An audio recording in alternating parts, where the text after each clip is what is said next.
Exactamente a las 2 en punto de la madrugada, escuchaba los pasos de mi nieta corriendo por el pasillo de la planta de arriba. El sonido era siempre el mismo. Unos pies pequeños descalzos, apresurados, recorriendo el corredor de un extremo a otro, seguidos del clic inconfundible de una loseta rota. El problema, el verdadero problema, es que, según todos, ella había muerto 3 años atrás. La primera vez que se lo conté a mi hijo, no solo no me creyó, sino que empezó a ponerme tranquilizantes en la taza de té para que, según él, pudiera descansar mejor. Hasta que una noche fingí tomar la pastilla, esperé a que todos se durmieran y me senté frente al grabador de video de las cámaras de seguridad que él mismo había instalado.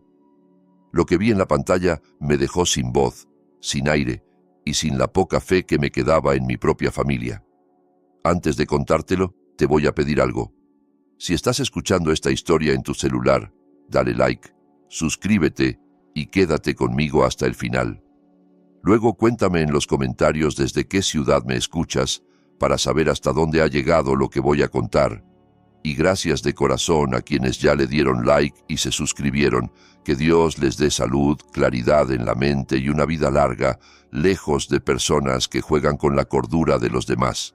Me llamo Roberto, aunque en el barrio todos me conocen como Don Roberto.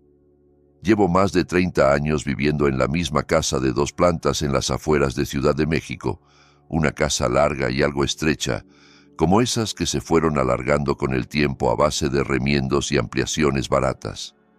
La segunda planta tiene un pasillo que recorre casi todo el fondo, con el piso de loseta blanca ya gastada por los años. En una de esas losetas, justo a la mitad del pasillo, hay una pequeña rotura que hace un clic suave cuando alguien la pisa. Antes, cuando mi nieta Lucía corría por ahí, se escuchaba el tap tap tap de sus pies pequeños, seguido de ese clic, como la firma sonora de su alegría. Todavía hoy, cada vez que paso la escoba por encima de esa loseta, el recuerdo me atraviesa como una aguja. No es solo un ruido en el piso, es una memoria clavada en el pecho.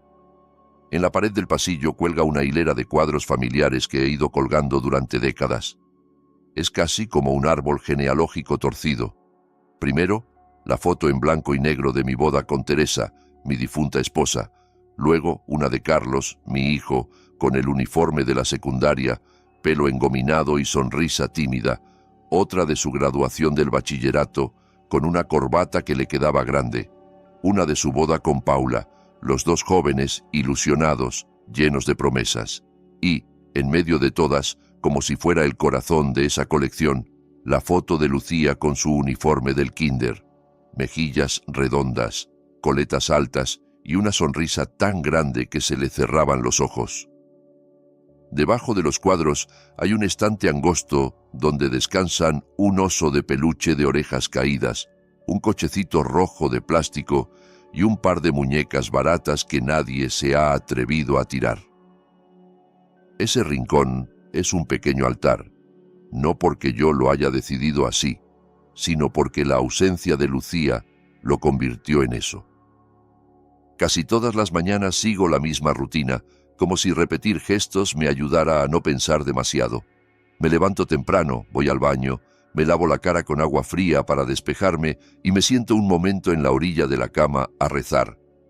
No son oraciones perfectas. A veces ni siquiera recuerdo bien las palabras. Solo le hablo a Dios, a mi esposa, a quien me escuche. Luego tomo la escoba y subo las escaleras con cuidado. Mis rodillas ya no están para muchas fiestas, pero conozco cada escalón de memoria. El tercero siempre cruje. El sexto tiene una muesca en la orilla. Enciendo el tubo fluorescente del pasillo, que prende con un pequeño parpadeo y baña todo con una luz fría de hospital cansado. Empiezo a barrer desde la entrada de la escalera hasta el fondo, levantando un polvito gris que huele a encierro y a años. Siempre me detengo frente a los cuadros, acomodo una esquina torcida, le saco el polvo con la mano al marco de Lucía, aprieto un poco el peluche, como si así pudiera enderezar no solo la foto, sino la vida que se fue desviando sin que nos diéramos cuenta. Lucía, mi nieta, oficialmente, murió hace 3 años. Lo digo así porque, desde el primer día, las versiones de lo que pasó nunca me terminaron de cuadrar. Algunos vecinos aseguraban que se había caído por las escaleras de la casa, que resbaló jugando y se golpeó la cabeza. Otros decían que la atropelló una moto cuando salió corriendo a la calle, que la ambulancia se la llevó sin que nadie pudiera hacer nada. Hasta hoy sigo sin saber cuál fue la historia exacta que mi hijo contó en el hospital y en la funeraria. Lo único que recuerdo nítido de esa noche es el caos. Paula gritando con una voz que yo no le conocía, Carlos corriendo con la niña en brazos, el vestido de Lucía manchado de algo oscuro, las sirenas de la ambulancia iluminando la fachada de la casa de rojo y azul, y luego, tras el ruido, un silencio tan largo que parecía no terminar nunca. Después vinieron el velorio rápido, el ataúd cerrado. No es buena idea que la vea así, don Roberto, me dijeron, y el pésame de medio barrio, esa mezcla de abrazos, café aguado y frases hechas que no alivian a nadie. Hay cosas de esa época que mi cabeza ha querido olvidar y otras que se niega a soltar. Recuerdo, por ejemplo, que Carlos insistió mucho en que el ataúd estuviera cerrado, que era mejor así. Recuerdo también que yo pregunté varias veces si podía verla por última vez, aunque fuera un segundo, y siempre había una excusa, que el cuerpo estaba muy maltratado, que los papeles del hospital no permitían abrir la caja, que no valía la pena sufrir más. Yo, que había visto a mi esposa en su cama de hospital, con tubos y cicatrices, no entendía por qué con mi nieta no podía. Pero en ese momento estaba tan destrozado que terminé aceptando esa versión. Me limité a apoyar la frente en la madera fría del ataúd y a susurrarle que la quería, sin saber que, en realidad, la estaban enterrando en vida dentro de mi propia casa. Después de la muerte de Lucía, la casa se volvió un mausoleo silencioso. Yo me quedé solo por un tiempo, solo con el eco de los recuerdos y el ruido lejano de los camiones en la avenida. Un año después, Carlos y Paula regresaron a vivir conmigo. Él había puesto un pequeño negocio de refacciones que no duró mucho. Dijo que lo estafaron, que perdió mercancía, que las deudas lo ahogaban. Llegaron una tarde con 2 maletas raídas, algunas cajas y una expresión que mezclaba vergüenza y derrota. Yo, en el fondo, me alegré porque pensé que la casa volvería a sentirse viva, que la presencia de ellos llenaría los huecos que había dejado Lucía. Pero no fue así. Lo que más se escuchaba al principio no eran risas ni conversaciones, sino susurros y discusiones a media voz en su habitación de arriba. El piso de madera crujía bajo su caminar nervioso. A veces alcanzaba a escuchar palabras sueltas, deudas, plazo, seguro, papeles. Nunca hablaban de Lucía en voz alta, como si ese nombre hubiera sido prohibido en esa casa. A mí me daban pastillas para dormir, tés relajantes y diagnósticos que no había pedido. Una mañana, Carlos bajó a la cocina con una camiseta vieja y un chandal desgastado, rascándose la barba incipiente mientras abría el refrigerador como si buscara algo más que comida. «Papá, ¿ya se tomó la pastilla para la presión?», me preguntó sin mirarme a los ojos. «Luego del desayuno», respondí como siempre. «No lo deje para luego», insistió. «El doctor dijo que la presión se le sube fácil. No queremos un susto». Paula apareció poco después con una bata de flores desteñidas. Me saludó en voz baja con ese «buenos días» que suena más a disculpa que a saludo, y se fue directo a la cocina. Sus manos seguían siendo rápidas para preparar el té, romper los huevos en la sartén, cortar el pan, pero su mirada ya no era la de la muchacha risueña que llegó a mi casa años atrás. Había algo contenido ahí, un brillo apagado de quien anda siempre al borde del llanto y ha aprendido a tragárselo. Mientras desayunábamos, Paula me miró con cuidado, como si sus palabras fueran cristales que podía romper con cualquier movimiento. «Don Roberto, ¿durmió bien anoche?», preguntó. «Normal», mentí revolviendo los frijoles en el plato.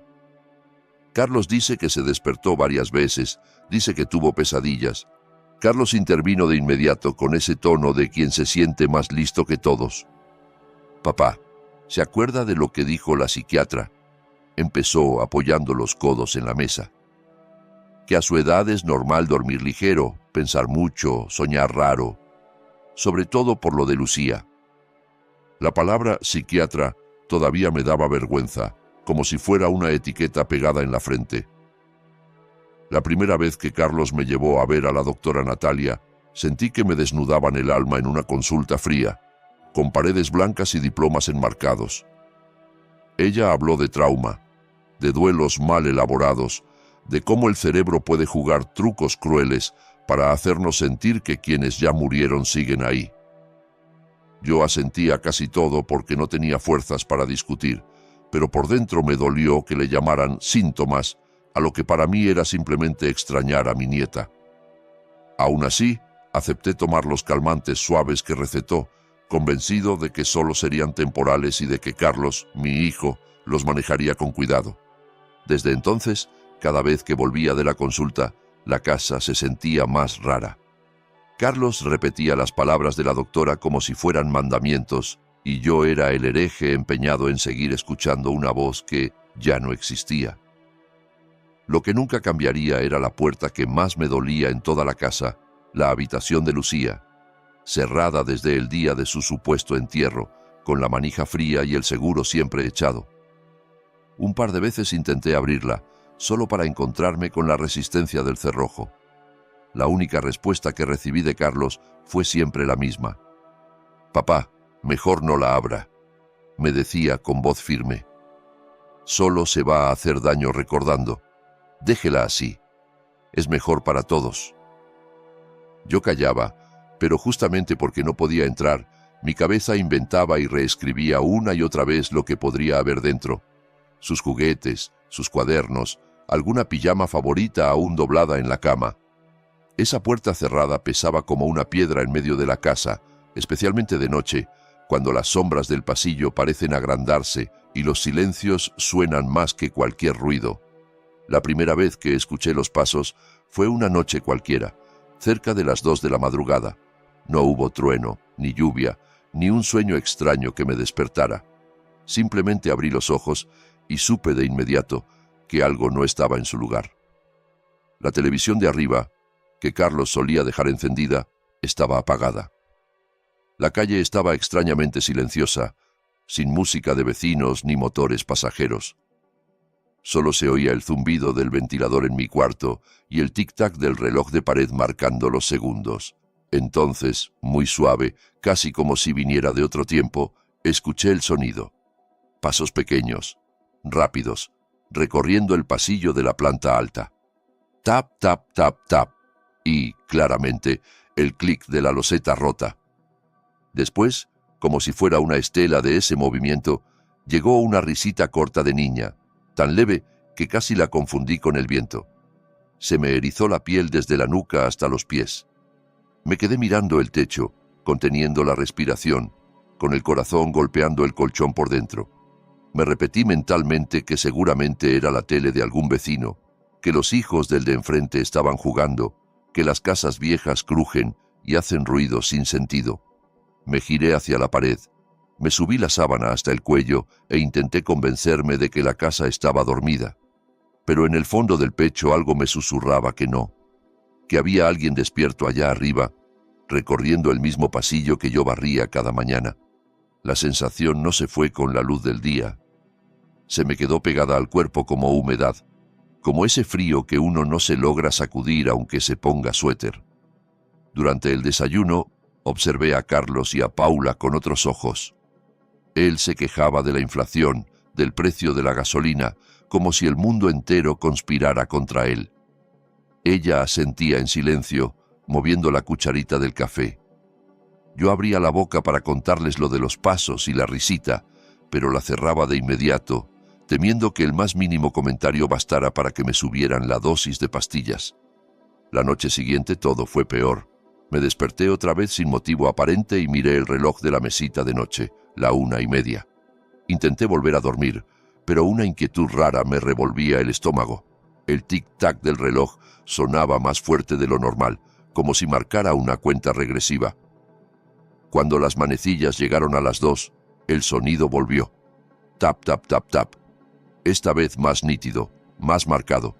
Casi podía seguir el recorrido en mi mente, desde la puerta de la habitación de Lucía hasta la mitad del pasillo, clic de la loseta rota, vuelta atrás, vuelta a empezar. No era el paso pesado de un adulto, ni el arrastre de las chanclas de Carlos. Era el golpeteo ligero de pies pequeños descalzos. Entre paso y paso, escuché también una respiración agitada, como la de un niño que corre demasiado y se queda sin aire, y algo que se parecía a una risita ahogada, más cerca del sollozo que de la alegría. Estuve a punto de incorporarme para subir las escaleras, pero me acordé de la voz de la doctora. Si se siente ansioso de noche, no reaccione a cada ruido. Concéntrese en su respiración. En vez de seguir su consejo, hice algo que ella no hubiera aprobado. Susurré en la oscuridad. Lucía. En cuanto pronuncié su nombre, los pasos se detuvieron de golpe. El silencio que siguió fue tan denso que parecía llenarme la boca, el pecho, la habitación entera. El aire se volvió pesado. Mis manos temblaban sujetando la sábana como si fuera mi última defensa. No supe qué me daba más miedo, que realmente fuera mi nieta o que todo estuviera solo en mi cabeza. Ninguna de las dos opciones me daba paz. Al amanecer, seguía sin tener respuesta, solo una certeza. No podía seguir guardando aquello para mí. A la mañana siguiente, durante el desayuno, ya no aguanté más. Mientras Carlos miraba el móvil con el ceño fruncido y Paula servía el té con manos ligeramente temblorosas, dije, tratando de sonar calmado. Anoche escuché algo. Unos pasos arriba, como a esa misma hora. Como cuando Lucía corría por el pasillo. Paula levantó la vista y se quedó helada. La cucharita se le resbaló de los dedos y golpeó la mesa con un tintineo metálico. La poca sangre que tenía en la cara desapareció por completo. Carlos dejó el móvil a un lado y suspiró cansado como quien escucha por milésima vez una historia que ya decidió no creer. «Papá, otra vez con eso», murmuró. No estaba dormido, Carlos, insistí. Miré el reloj. Eran las 2 en punto. El sonido es idéntico. Los pasos chiquitos y la loseta rota. No me lo estoy inventando. Paula se agachó a recoger la cucharita, pero vi claramente cómo le temblaban las manos. Evitó mirarme a los ojos, como si en mi mirada pudiera descubrirse algo peligroso. Carlos apoyó el codo sobre la mesa y me miró con gesto de paciencia forzada. «Papá, usted extraña a Lucía», dijo, con voz suave pero condescendiente. «Es normal que recuerde sus sonidos, su risa, su forma de correr. El cerebro hace trucos muy feos cuando uno está de duelo. La doctora ya se lo explicó. Son recuerdos, no cosas que están pasando». Me sentí como un niño al que los adultos tratan de convencer de que no ha visto lo que ha visto, pero en los ojos de Paula había algo que iba más allá de la simple pena. Era miedo, un miedo antiguo, el de quien sabe algo y no se atreve a decirlo. Esa mirada, más que las palabras de Carlos, fue la que me clavó la espina de la duda. Esa tarde traté de distraerme. Lavé ropa, limpié la mesa del comedor, barrí el patio donde ya casi nadie se sentaba. Sin embargo, cada vez que pasaba cerca de las escaleras, el oído se me afinaba solo, como si esperara que en cualquier momento volviera a escuchar el tap, tap, tap y el clic desde arriba. La noche vino de nuevo, y con ella la misma escena que ya empezaba a repetirse. Reloj acercándose a las 2, corazón acelerado, silencio espeso en la casa. Esta vez decidí no cerrar los ojos. Me quedé boca arriba, mirando la puerta del cuarto como si fuera una pantalla. Cuando el reloj marcó las 2, los pasos reaparecieron. Más claros todavía. Ahora podía distinguir incluso el punto donde se detenían, justo encima del marco de mi puerta. Escuché el crujido de la madera, el clic de la loseta, un golpe suave, como de puñitos llamando a una puerta, y un susurro casi inaudible. No logré entender las palabras, pero la entonación era la de un niño llamando a alguien a quien quiere mucho. Un sudor frío me recorrió la espalda. La voz de la psiquiatra resonó en mi cabeza. Algunas personas oyen cosas que no están ahí, pero eso no las hace locas, solo dolidas. Yo ya no sabía si estaba dolido, loco, o si era el único cuerdo en una casa llena de secretos. El cansancio empezó a notarse en mi cuerpo. Ojeras marcadas, dolores de cabeza constantes, la presión alta bailando a su antojo. Una mañana, apenas me senté a la mesa, Carlos me miró con el ceño fruncido. «Papá, está muy pálido. ¿Otra vez no durmió?» «No mucho», admití llevándome la mano a la nuca. «Esto ya no puede seguir así». Se levantó, fue a su habitación y regresó con un frasquito de pastillas blancas. «La doctora dejó un ansiolítico suave para que duerma», explicó, agitando el frasco. «Ayer no quise dárselo, pero así no va a aguantar». Paula miró el frasco con la cara todavía más blanca, como si ese pequeño cilindro de plástico guardara algo más que medicamento. «Carlos, ¿no será mucho?», murmuró. «Está en la dosis que mandó la doctora», cortó él molesto. «Papá, si esto sigue, usted mismo se va a enfermar más. Y entonces sí, ni usted ni nosotros vamos a poder con todo». La palabra que usó después me dolió como una bofetada, alucinaciones. Dijo que si seguía hablando de cosas que no existen, la doctora podría pensar que yo estaba empeorando de la cabeza. Me sentía acorralado por mi propio hijo. Si insistía, era el loco. Si callaba, traicionaba lo que oía todas las noches. Era una trampa perfecta. Esa noche, Paula entró a mi cuarto con una taza de té caliente entre las manos y una pastilla blanca apoyada en la palma. «Es del doctor, don Roberto», susurró. «Carlos dijo que se la tome antes de dormir. Le va a ayudar». Sus ojos le brillaban, pero no supe si por lástima, por miedo o por culpa. Carlos se quedó parado en el marco de la puerta, observando. Me llevé la pastilla a la boca y bebí un sorbo de té, tragando despacio bajo su mirada que me pesaba más que la medicina. Él sonrió apenas. «Eso es», dijo. «En un rato se va a sentir con sueño. Tranquilo, no piense en nada, solo descanse». Cerró la puerta y el silencio se instaló. El efecto de la pastilla llegó poco a poco. La cabeza pesada, los párpados cada vez más cerrados, los músculos como de trapo. Pero, al mismo tiempo, algo extraño pasaba. Mis oídos parecían volverse más sensibles, como si, al apagarme el cuerpo, se encendiera algo más. El ventilador, el reloj, incluso el zumbido lejano de un coche en la calle sonaban como si estuvieran dentro de la habitación. Entré en un estado raro, a medio camino entre el sueño y la vigilia, atrapado en mi propio cuerpo. No sé cuánto tiempo pasó hasta que volví a oírlo. Tap, tap, tap, tap. Los mismos pasos chicos arriba de mi cabeza, solo que esta vez sonaban aún más cercanos, como si caminaran directamente sobre el techo de mi cuarto. Intenté incorporarme, pero el cuerpo no me respondió. Era como estar sujeto al colchón con correas invisibles. La lengua me pesaba dentro de la boca. Quise decir Lucía, pero de mi garganta solo salió un susurro ronco que ni yo escuché bien. Los pasos se detuvieron justo encima del marco de mi puerta. Luego, muy despacio, escuché el sonido del picaporte moviéndose desde fuera, como si una mano pequeña lo tanteara en la oscuridad. No sé si fue real o un efecto de la pastilla, pero el miedo fue tan real como el latido desbocado en mi pecho.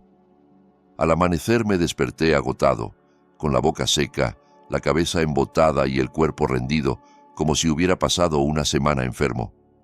Carlos entró a mi cuarto con una sonrisa satisfecha que me revolvió el estómago. «¿Vio, papá?», dijo. «Está cansado, pero por lo menos durmió. El medicamento está funcionando». Yo no respondí. ¿Cómo explicarle que había seguido oyendo lo mismo, pero atrapado en mi propio cuerpo, sin poder moverme ni reaccionar? Más tarde, insistió en que fuéramos otra vez a ver a la doctora Natalia. La consulta fue casi un teatro mal ensayado. Carlos hablaba por mí, contaba su versión de los hechos, la doctora tomaba notas. Yo apenas podía ordenar mis pensamientos entre tanto cansancio y tantas palabras ajenas. Cuando por fin me dejó hablar y dije que seguía oyendo pasos a las 2 de la madrugada, la doctora se inclinó hacia mí con expresión compasiva, esa que a veces duele más que una regañina. «Don Roberto, el cerebro es muy listo», me dijo. «Si usted ha escuchado durante años los pasos de su nieta, puede reconstruir cada detalle. La loseta que suena, la velocidad de las pisadas, incluso una risa. Eso no significa que esté sucediendo ahora. No está loco, está de duelo. Las pastillas solo buscan que su mente descanse y deje de castigarse con esos recuerdos». Asentí, porque sabía que eso era lo que esperaban que hiciera. Pero por dentro algo se rebelaba. Si todo estaba solo en mi cabeza, ¿por qué el miedo se me clavaba en la piel como agujas cada vez que sonaban los pasos? ¿Por qué, al pronunciar el nombre de Lucía en la oscuridad, el ruido se detenía como si alguien de verdad me hubiera escuchado? La primera grieta en la versión de «Todo está en tu mente» no vino de un médico, sino de un vecino. Esa tarde fui a la tiendita de la esquina a comprar aceite y arroz. El aire olía a tortilla recién hecha y a gasolina. Don Manuel, el vecino de enfrente, estaba sentado en una silla de plástico, fumando en la puerta de su casa. Su panza sobresalía bajo la camisa desabrochada y su mirada era la de siempre. Curiosa, pero no malintencionada. «Hace días que no se le ve, don Roberto», dijo. «¿Todo bien?» Charlamos de cosas triviales un rato, el calor, el precio del jitomate, la inseguridad de la colonia. Ya cuando me iba, con la bolsa de compras en la mano, las palabras se me escaparon solas. «Don Manuel, una cosa», dije. «¿Usted no ha escuchado por las noches ruido de mi casa?» Él frunció el ceño. «¿Ruido cómo?» «No sé», titubeé. «Como pasos pequeños o una risa de niño. Por ahí, por las 2 de la mañana». Don Manuel se quedó pensativo, echando el humo hacia un lado. «Pues la verdad, sí», admitió al fin.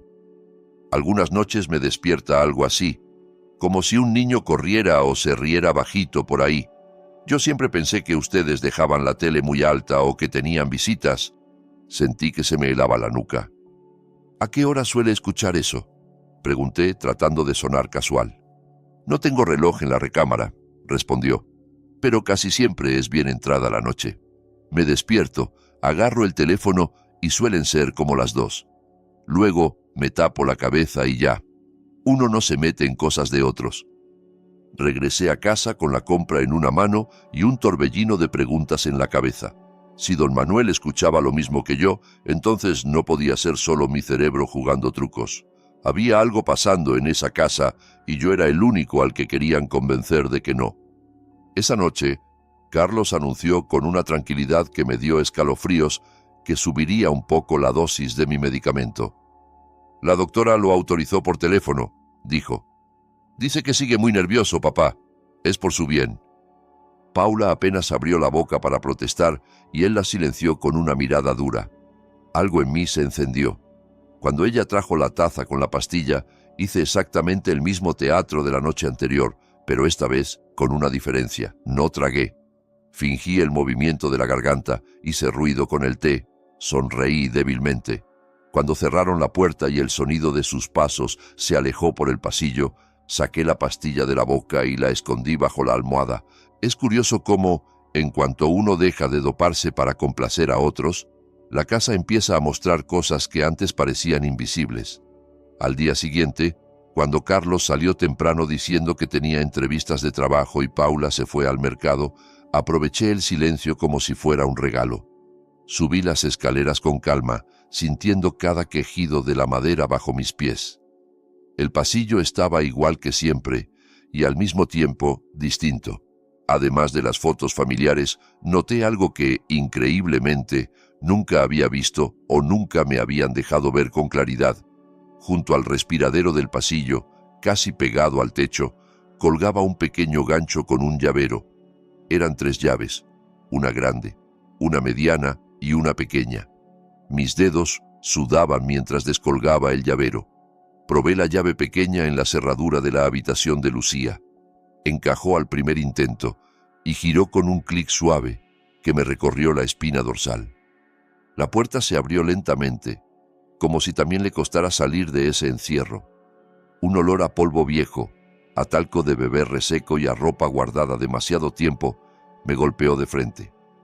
La habitación de Lucía parecía detenida en el tiempo, congelada en el día en que dijeron que se había ido.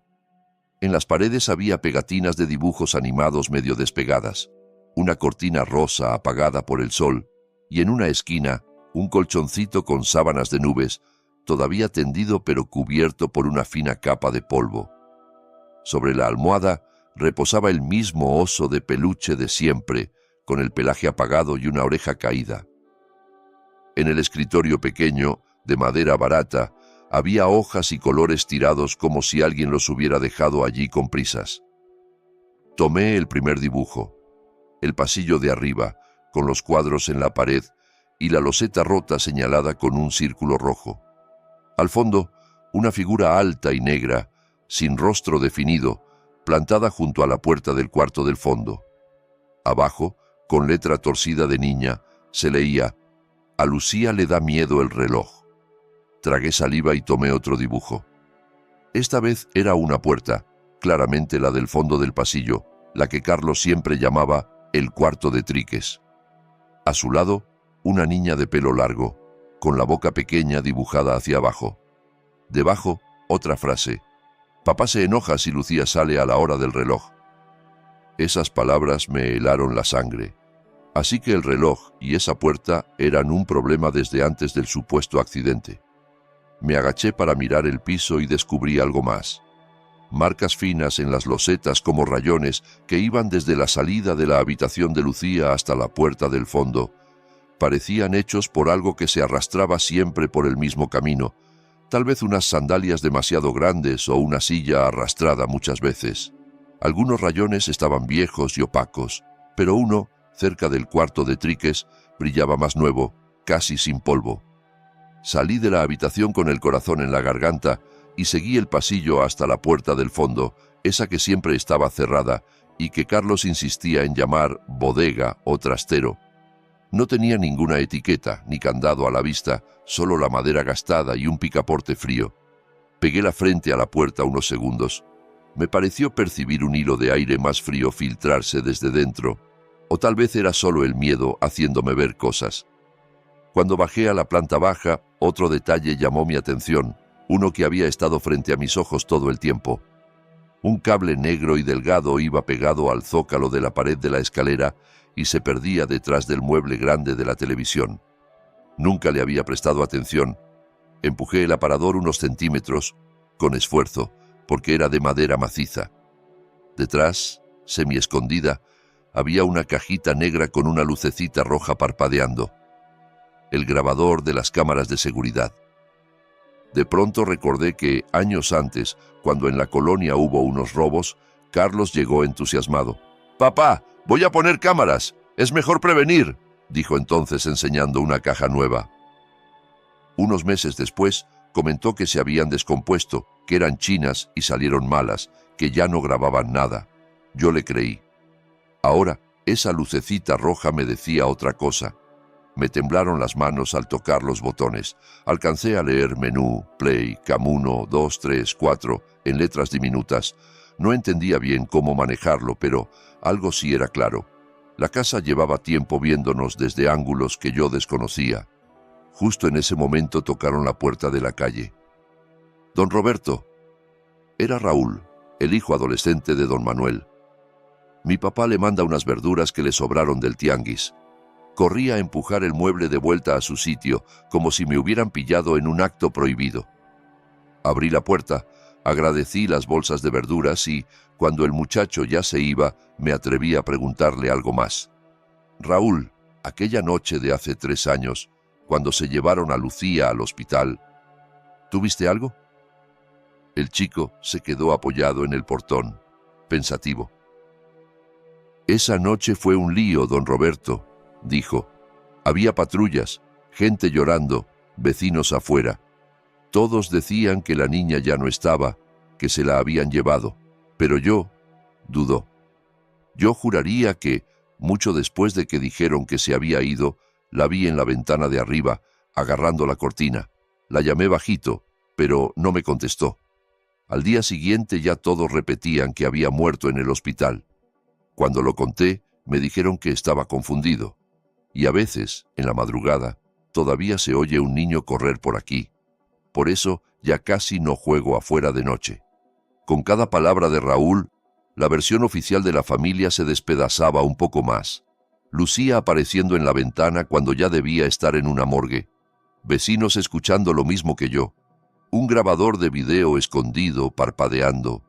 Era como si de pronto todas las piezas que había querido ignorar se acomodaran formando una imagen terrible. Esa misma tarde, Carlos me anunció, con una calma que me dio escalofríos, que la doctora Natalia vendría en visita domiciliaria. «Así no tiene que andar de aquí para allá, papá», dijo. «Además, así puede ver cómo está en su ambiente.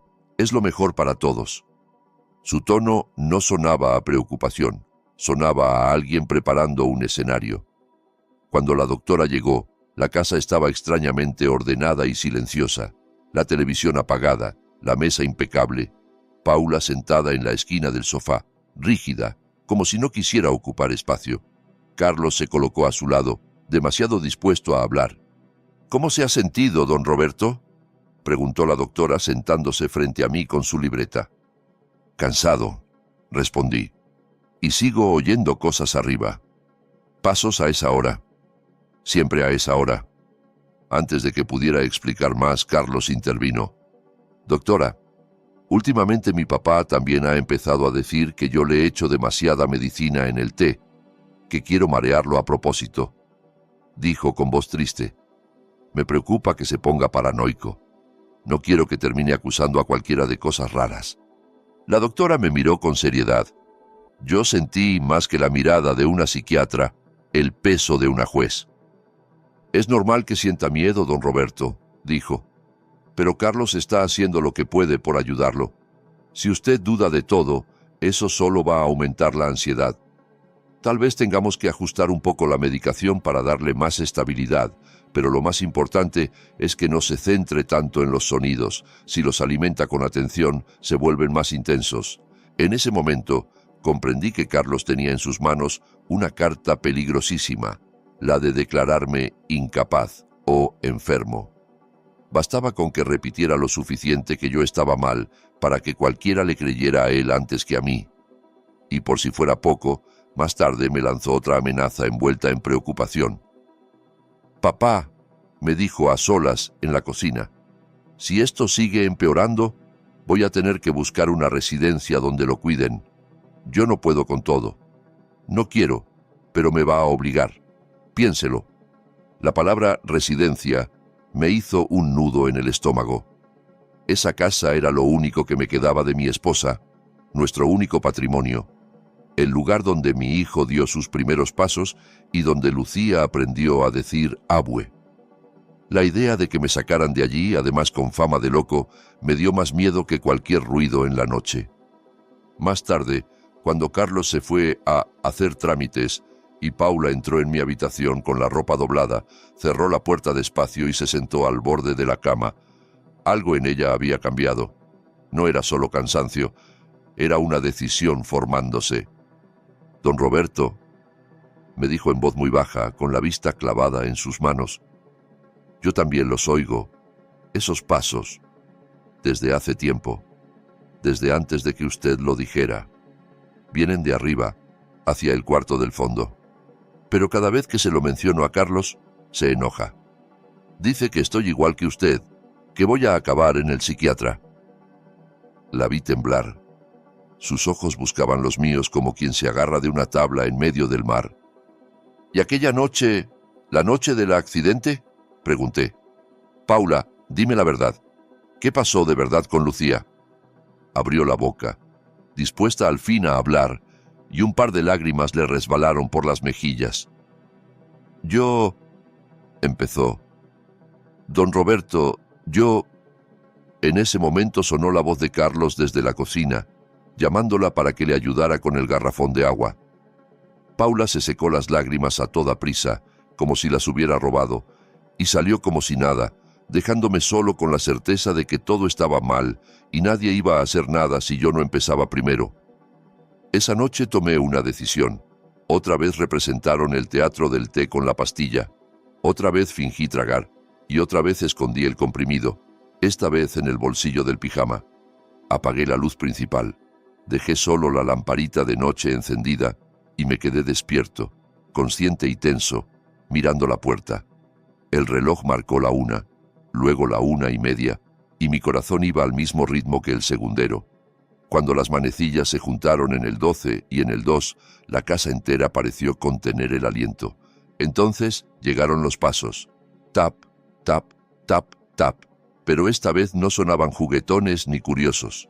Sonaban desesperados, como de alguien que corre por miedo, no por diversión. Podía seguir el recorrido en mi mente, desde la habitación de Lucía hasta el fondo del pasillo. Clic de la loseta rota, vuelta atrás, vuelta a avanzar. Luego, 3 golpecitos suaves en la puerta del cuarto del fondo. Toc, toc, toc. Y muy pero muy bajito, casi como un pensamiento que no es de uno, escuché una vocecita temblorosa. «Abue». La palabra me partió en 2. Me llevé la mano a la boca para que no se escapara ningún sollozo. No abrí la puerta ni subí las escaleras. No tuve valor. Me quedé llorando en silencio hasta que afuera, a lo lejos, sonó la primera campana de la iglesia anunciando el amanecer. Al día siguiente, con los ojos hinchados pero la mente más clara que nunca, supe que ya no podía seguir fingiendo que todo era un truco de mi cerebro. En la cocina, mientras preparaba café, noté otro detalle que se me había escapado. El reloj de pared marcaba las 10, pero el pequeño reloj de mesa sobre el refrigerador decía las 9:50. Subí a mi cuarto, revisé el reloj de muñeca de mi esposa, que todavía guardo en la cómoda. También marcaba las 9:50.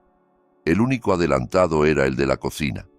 Cuando Carlos bajó, con el cabello húmedo y el móvil en la mano, le pregunté, disimulando, «¿Por qué está adelantado ese reloj?» «Ah», dijo, como si fuera la cosa más normal del mundo. «Yo lo adelanto 10 minutos. Así no llegamos tarde a nada. Ya sabe que siempre se me va el tiempo». Su explicación sonaba razonable, pero en mí ya no quedaba confianza ciega. Si él manejaba el tiempo de la casa, también podía manejar la hora exacta en que yo empezaba con mis alucinaciones. Para él, todo podía ajustarse, los relojes, las pastillas, los relatos de la doctora, todo, menos lo que yo había escuchado la noche anterior. Esa misma tarde, en cuanto se fue de casa, moví de nuevo el mueble de la televisión y encendí el grabador de video. Esta vez me tomé mi tiempo para entender los botones. La pantalla del televisor se dividió en 4 recuadros: el frente de la casa, la sala, la escalera y el pasillo de arriba. En una esquina, una hora digital iba marcando el tiempo. Navegué por el menú hasta encontrar la opción de elegir fecha y hora. De pronto, ese aparato era como un pequeño viaje en el tiempo, una oportunidad de ver lo que pasaba cuando todos pensaban que yo dormía. No quise irme al pasado todavía. Decidí esperar al directo.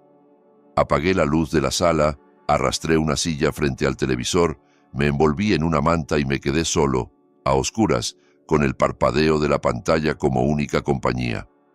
El reloj digital en la esquina del video avanzaba lento. 1:43, 1:51, 1:57. De vez en cuando miraba hacia la escalera real, por miedo a que Carlos bajara y me encontrara allí, pero la casa permanecía en silencio.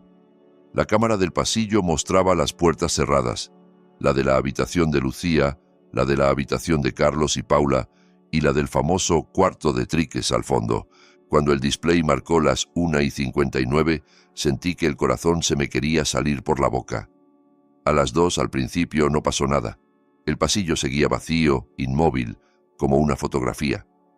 Por un instante pensé que quizá todo había sido un delirio, que esa noche no ocurriría nada y yo quedaría como un anciano paranoico frente a una pantalla.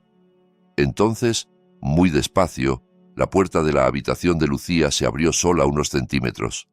Nadie se veía empujándola, simplemente se deslizó hacia adentro, como si una mano débil la empujara desde adentro. De la ranura surgió una figura pequeña. Salió al corredor con pasos titubeantes, mirando a ambos lados, como quien teme que la descubran en un lugar prohibido. Tenía el pelo largo y enredado cayéndole por los hombros, y una pijama clara con pequeños dibujos de estrellas. Reconocí esa pijama al instante. Yo mismo la había comprado en un puesto del mercado, años atrás. En cuanto la luz del pasillo iluminó su rostro, se me escapó un sollozo que ni yo pude controlar. Era Lucía. No era la Lucía de las fotos del kinder, redondita y risueña, sino una versión más flaca, más pálida, con ojeras marcadas y los labios resecos. Pero era ella. Esa nariz chiquita, esos ojos grandes que parecía que se iban a comer el mundo, ese gesto de morderse el labio inferior cuando tenía miedo. Dios mío, susurré, llevándome la mano a la boca. En la esquina de la pantalla se leía claramente la fecha de ese mismo día y la hora. 2 de la mañana. No era una grabación antigua. No era un recuerdo. Era el presente. Lucía comenzó a caminar deprisa por el pasillo. Escuché a través de los parlantes el eco de sus pies sobre el piso y el clic de la loseta rota. Tap, tap, tap, clic, tap, tap. El mismo sonido que me había despertado durante meses. Se detuvo un momento justo frente a la cámara y miró directamente al lente. En esa mirada había algo que me rompió por dentro. No era la mirada vacía de un fantasma, sino la de una niña viva, aterrada, pidiendo ayuda sin entender exactamente a quién. Luego siguió hasta la puerta del fondo, el supuesto cuarto de cachivaches, y golpeó suavemente. Toc, toc, toc. Sus labios se movieron, pero el micrófono no alcanzó a tomar lo que decía. Aún así, supe que estaba llamando a alguien, quizá a mí, quizá a cualquiera que la escuchara. En ese momento, en la cámara de la escalera, vi cómo alguien empezaba a subir. Era Carlos. Subía despacio, con una mano apoyada en la barandilla y la otra sosteniendo un vaso de plástico. Reconocí el vaso, el mismo modelo que usaba para darme el té con las pastillas. Mi corazón cambió de ritmo, no por sorpresa, sino por una mezcla de ira y horror. Carlos desapareció de la cámara de la escalera y apareció en la del pasillo. Lucía dio un respingo al verlo y se pegó contra la pared, como si esperara un regaño. Por primera vez, vi la cara de mi hijo sin máscaras. No era la cara cariñosa que ponía conmigo ni la de víctima que usaba con la doctora. Tenía la mandíbula apretada, los ojos duros, la expresión de alguien que lleva demasiado tiempo sosteniendo una mentira pesada. El micrófono de la cámara tomó su voz. «¿Cuántas veces te he dicho que no salgas si yo no te digo?», le dijo en voz baja, pero cortante. «Si alguien te ve, nos hundimos todos». «Quiero ir con el abuelo», murmuró Lucía, apenas audible incluso para la cámara. «Aquí está muy oscuro, tengo miedo». «Ya te dije que es por tu bien», insistió él con una impaciencia fría. «Tú solo haz caso». Sacó una llave del bolsillo, sostuvo el vaso con la otra mano y abrió la puerta del cuarto del fondo. La cámara alcanzó a mostrar el interior durante unos segundos. Una habitación pequeña, sin ventanas, con un colchón en el suelo, un cubo de plástico en una esquina, un par de cobijas revueltas y varias botellas de agua amontonadas. Las paredes mostraban manchas de humedad y rayones. No era un trastero, era una celda improvisada para una niña. «Toma esto y duérmete», le ordenó acercándole el vaso. «Si te portas bien, mañana vemos». Las manos de Lucía temblaban mientras bebía. Carlos esperó a que diera varios tragos. Le quitó el vaso y la empujó hacia adentro. No la golpeó con violencia extrema, pero sí con la fuerza suficiente para que tropezara y cayera de rodillas. Antes de que la puerta se cerrara por completo, la cámara captó su carita vuelta hacia el pasillo, hacia la cámara, hacia mí. Sus ojos no eran los de una muerta ni los de una loca.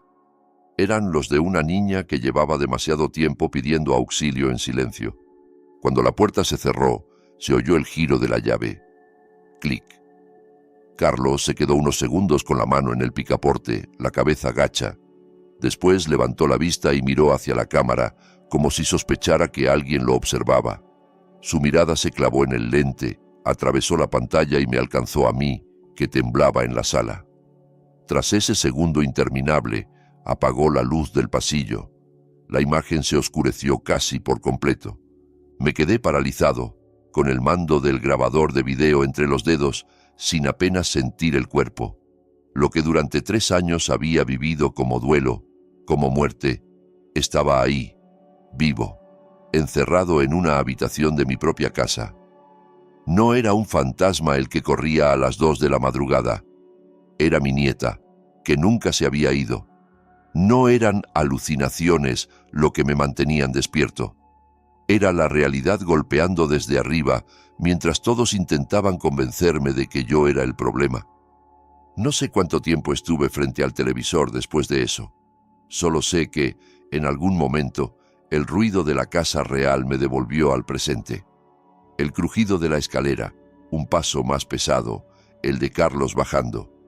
Apagué el grabador de video a toda prisa, cambié al canal de televisión, subí el volumen y me tumbé en el sofá fingiendo estar profundamente dormido. Cerré los ojos justo cuando él entró en la sala. Sentí su sombra acercarse, su respiración cerca de mí. «¡Papá!», susurró, probando. No respondí. Mantener la respiración acompasada fue lo más difícil que he hecho en mi vida. Unos segundos después escuché unos pasos más livianos venir desde la cocina. Era Paula. «¿Carlos?», dijo ella en voz apagada. «Lucía volvió a salir». «Ya la metí otra vez», respondió él molesto sin bajar la voz tanto como creía. «Por eso le subí la dosis a mi papá. Mientras él esté dormido no oye nada. Si alguien la ve o la escucha, estamos acabados». «¿Hasta cuándo vamos a seguir así?», preguntó Paula casi llorando. «Es nuestra hija». Bajó la voz y apenas alcancé a oír. «No podemos tenerla escondida para siempre». «¿Y qué quieres que haga?», bufó él. «¿Decirle al seguro que todo fue un error? ¿Regresar el dinero que ya usamos para pagar las deudas?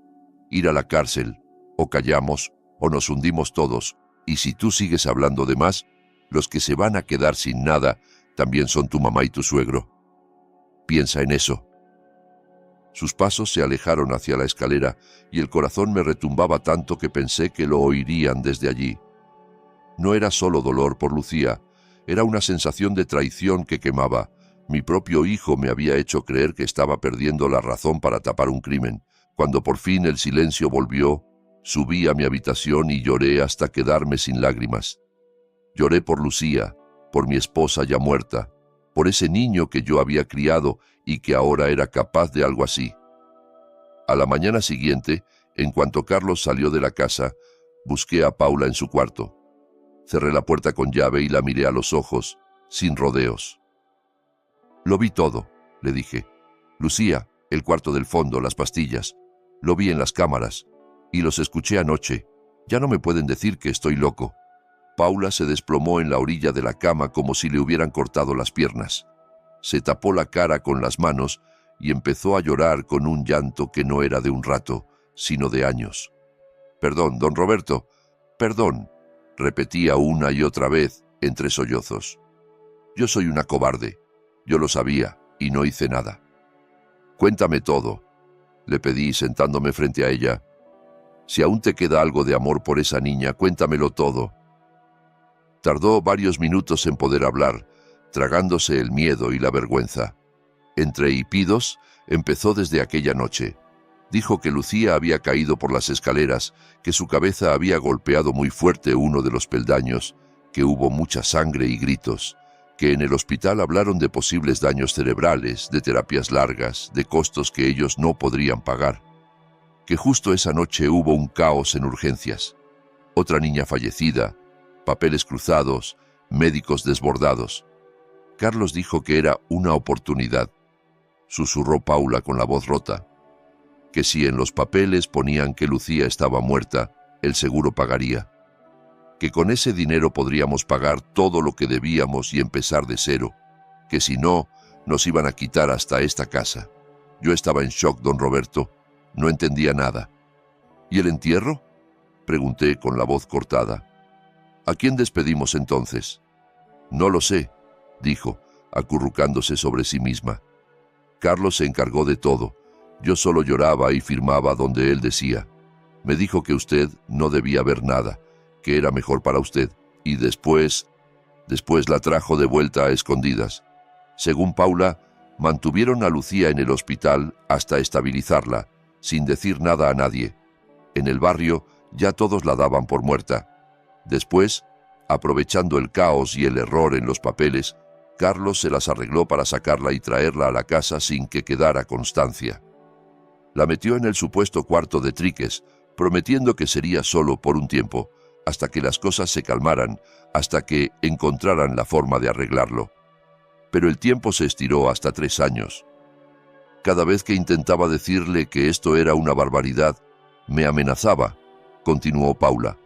Me decía que, si yo hablaba, él le diría a todos que la que empujó a Lucía fui yo, que me quitarían a mi hija, que yo iría a la cárcel, que usted se moriría del susto. Yo tuve miedo, mucho miedo. Escucharla no le quitaba culpas, pero ayudaba a encajar las piezas. Las amenazas, los silencios, su cara pálida cada vez que alguien mencionaba a Lucía. Cuando terminó, le tomé la mano. Lo que hizo Carlos es monstruoso, dije con la voz temblorosa. Pero lo peor que podemos hacer ahora es seguir siendo cómplices por miedo. Lucía no es un fantasma, es una niña viva a pocos metros de aquí. Si la dejamos ahí, se va a apagar de verdad. Necesitamos pruebas y necesitamos a alguien de fuera que no pueda mirar hacia otro lado. ¿Quién?, preguntó Paula con desesperación. Nadie nos va a creer. Van a decir que usted está loco y que yo estoy histérica. Pensé en la única persona que conocía parte de mi historia y que además tenía autoridad médica y legal. La doctora Natalia, respondí. Es de psiquiatra, sí, pero también es médica. Si ve a Lucía con sus propios ojos, no podrá fingir que no la ha visto. Y si tenemos las grabaciones, tampoco. Vamos a sacar a Lucía de ese cuarto hoy mismo. Luego llamaremos a la doctora, y pase lo que pase, no la volverán a encerrar. Paula dudó, temblando de pies a cabeza, pero al final asintió. Fuimos los dos al cuarto de matrimonio. En la cómoda, en el cajón más bajo, estaba el llavero que yo ya había visto en mis exploraciones. Tomamos la llave correcta y subimos al pasillo con el corazón golpeándonos las costillas. Frente a la puerta del fondo, Paula casi no podía sostener la llave. Se la quité con suavidad y la giré yo mismo. El pestillo cedió con un chirrido largo. El olor a humedad encerrada y a cuerpo que casi no ve el sol salió como una bofetada. Encendimos la pequeña bombilla del techo, que parpadeó antes de iluminar el cuarto por completo. Allí, hecha un ovillo en un colchón delgado y sucio, estaba Lucía. Llevaba una pijama vieja, las mangas cortas recogidas, las piernas al descubierto, llenas de pequeños moretones amarillos como huellas de golpes viejos. El pelo lo tenía enredado en nudos, la piel muy blanca, casi transparente. Se giró despacio hacia la puerta, sin levantarse, con los ojos muy abiertos, como un animalito acostumbrado a que cada sonido signifique peligro. «¿Abuelo?», dijo, dudando, como si temiera que fuera un truco. «¿Eres de verdad?». Me arrodillé junto a ella y la abracé con todas las fuerzas que me quedaban. Su cuerpo estaba tibio, extremadamente delgado, pero era real y sólido. No era una imagen, no era un sueño. «Sí, mi niña», susurré, sintiendo que se me rompía algo dentro. «Soy tu abuelo. Perdóname, perdóname por no haber venido antes. Pensé que ya no estabas. Me hicieron creer que te habías ido». Paula se arrodilló al otro lado, llorando tanto que apenas podía hablar. «Lucía, mi amor, perdóname», sollozaba. «Yo también te fallé». Mamá se equivocó. La niña se aferró a mí y se apartó de ella con desconfianza, como si supiera, instintivamente, quién la había protegido ¿Y quién había mirado hacia otro lado? No la culpo. Los niños tienen un radar que los adultos perdimos hace mucho. Te prometo, le dije mirándola a los ojos, que no vas a volver a dormir aquí. Nunca más. Escúchame bien, nunca más. La llevamos a mi cuarto de la planta baja, con pasos lentos porque sus piernas estaban débiles y le costaba mantenerse en pie. Paula le limpió la cara con un paño húmedo, le desenredó el cabello con cuidado, le cambió la ropa por una camiseta suave y un pantaloncito holgado que había sido de Carlos de chico y que yo guardaba por nostalgia. Yo busqué mi viejo celular en el cajón de la mesita de noche y marqué el número de la doctora Natalia con las manos temblando. Cuando contestó, mi voz salió entrecortada. «Doctora, necesito que venga a mi casa ya. Esto no es por mis alucinaciones, es por mi nieta. Lucía está viva». Al otro lado de la línea hubo un silencio pesado. «Don Roberto», dijo al fin, «¿está seguro de lo que dice? Carlos sabe que me llama». «Carlos no está», respondí. «Y no quiero que sepa. Venga, por favor. Si me equivoco, puede decir que estoy loco, internarme, lo que quiera. Pero si tengo razón, usted tampoco va a poder hacerse la ciega». Tal vez fue mi voz o mi insistencia, pero aceptó. Antes de que llegara, le pedí un favor más a Raúl. Lo llamé a la puerta, lo hice pasar a la sala y le mostré el grabador de video. «Necesito que me enseñes a guardar un video en una memoria», le dije. «Piensa que es para espantar ladrones, ¿sí?» El chico, encantado de jugar al técnico, sacó una memoria USB que traía colgando en el llavero y en pocos minutos había copiado el fragmento exacto de las 2 de la madrugada. Lucía saliendo del cuarto, Carlos llevándola al trastero, la puerta cerrándose, la llave girando. «Ahí está, don Roberto», dijo. «Si se borra del aparato, todavía lo tendrá aquí, no lo pierda». Cuando la doctora Natalia llegó, entró con cara de preocupación, como esperando encontrarme delirando. Paula la recibió con la voz muy baja y los ojos rojos. En cuanto cruzó el umbral de mi cuarto y vio a Lucía sentada en la cama, abrazando un peluche viejo, le cambió la expresión por completo. Se quedó unos segundos congelada, luego se acercó, le tomó la muñeca, revisó sus pupilas, le examinó la cicatriz discreta en la sien. «Esta es la misma niña de la que vi el expediente hace 3 años», murmuró. «Según esos papeles, ella murió». La miré fijamente. «No murió, doctora», respondí. «La encerraron y me hicieron creer que yo era el loco por escucharla. La llevamos a la sala y le enseñé el video desde la memoria. Durante el minuto y medio que dura la grabación, no dijo nada. Solo se escuchaba el leve zumbido de la televisión y mi respiración contenida. Cuando el video terminó, exhaló despacio, como si hubiera estado aguantando el aire. «Lo que han hecho con esta niña es gravísimo», dijo seria guardándose el USB en el bolsillo. «Esto no es un problema familiar, es un delito. Fraude, maltrato, privación ilegal de la libertad. Y usted tiene razón. Si yo ahora miro hacia otro lado, soy cómplice. No puedo». Antes de que pudiéramos trazar un plan más detallado, se oyó el motor de la moto de Carlos en la puerta. Paula se puso rígida, como si la hubieran electrocutado. «Llegó», susurró. La doctora se levantó, se plantó en medio de la sala junto a mí, mientras Paula se quedó cerca de la puerta del cuarto donde Lucía descansaba. Carlos entró despreocupado, con la mochila al hombro y el casco en la mano. Al vernos a los 3, su sonrisa se borró de la cara. «¿Doctora?», dijo. «No sabía que iba a venir. ¿Pasó algo con mi papá?». «Sí», respondió ella sin rodeos. «Pasó algo con Lucía». Carlos se quedó helado. Sus ojos se movieron de la doctora a mí, de mí al pasillo, como si hiciera cuentas a toda velocidad. «Lucía está muerta», alcanzó a decir, casi por reflejo. «Entonces explícanos», respondió ella sacando su celular. «¿Por qué hay una niña con sus características en la habitación de tu padre? ¿Y por qué tengo un video donde se ve claramente cómo la encierras cada noche en un cuarto sin ventanas?» Le mostró la grabación. Vi cómo la sangre se le iba del rostro a medida que las imágenes avanzaban. Al terminar, se dejó caer en la silla, blanco como la pared. «Carlos», añadió la doctora con voz firme, la misma que seguramente usa cuando da malas noticias a las familias. «Lo que has hecho no se arregla con palabras bonitas ni con explicaciones de deudas.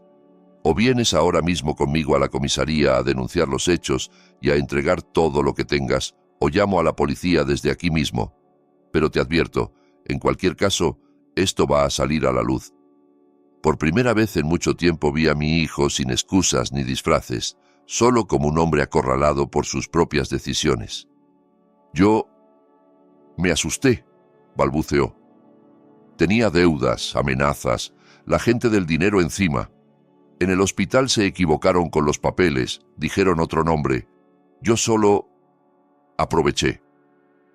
No quería que Lucía muriera, no quería que la operaran y quedara...» Se llevó las manos a la cabeza. «Perdí el control». «Lo que perdiste fue el sentido de lo que es ser padre», intervino la doctora. «Y de lo que es ser hijo. 3 años haciéndole creer a tu padre que estaba loco, dándole medicación para que no escuchara cómo encerrabas a su nieta. Eso no es un error, Carlos. Es una cadena de decisiones». La sirena de la patrulla se escuchó a los pocos minutos, cortando el aire del barrio. El resto fue un torbellino. Agentes entrando, fotografías del cuarto del fondo, preguntas, formularios, vecinos amontonados en la calle, chismes corriendo de puerta en puerta. Me tomaron declaración allí mismo, con Lucía agarrada a mi brazo como si fuera un salvavidas. Repetí una y otra vez lo que había escuchado, lo que había visto en las cámaras, lo que me había ocultado mi propio hijo. Días después vinieron las comparecencias formales, los interrogatorios en comisaría, las audiencias en el juzgado. Cada vez que pronunciaba la palabra encerró, sentía que se me desgarraba la garganta, pero también que una parte de mí se iba liberando del peso de la culpa ajena. El día del juicio fue extraño. Ver a Carlos sentado en el banquillo, con un uniforme de preso y las manos esposadas, fue como mirarme en un espejo roto donde no reconoces al reflejo. Cuando llegó mi turno de declarar, él bajó la cabeza. Al terminar, el juez me dio la oportunidad de dirigirle unas palabras.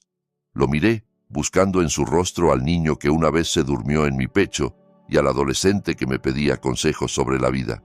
«No sé en qué momento te convertiste en el hombre capaz de hacer todo esto», le dije con la voz quebrada. «Pero sí sé que quisiste hacerme creer que yo estaba perdiendo la razón. Te perdono por lo que me hiciste a mí, quizá algún día, pero el perdón por lo que le hiciste a Lucía no me toca solo a mí. Y lo que sí tengo claro es que, si esto volviera a repetirse, volvería a señalarte sin dudar. Porque ahora sé que no estaba loco.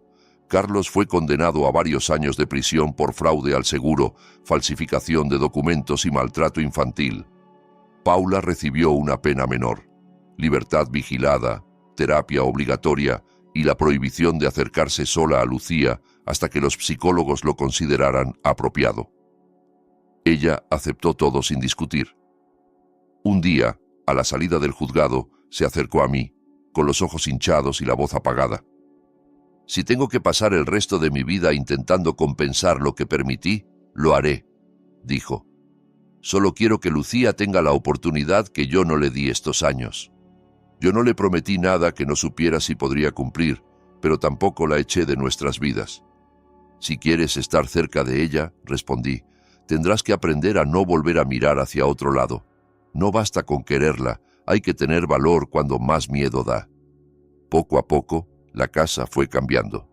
El cuarto del fondo ya no se cerró con llave nunca más. Abrimos una pequeña ventana en la pared, dejamos entrar el sol que nunca había llegado ahí. Pintamos de colores claros y pusimos una alfombra, juguetes, libros. No quise derribar ese espacio ni fingir que no había existido. Preferí transformarlo, no para olvidar, sino para resignificar, que el lugar que fue una cárcel se convirtiera en un cuarto de juegos, un recordatorio de que el horror se puede enfrentar si se nombra.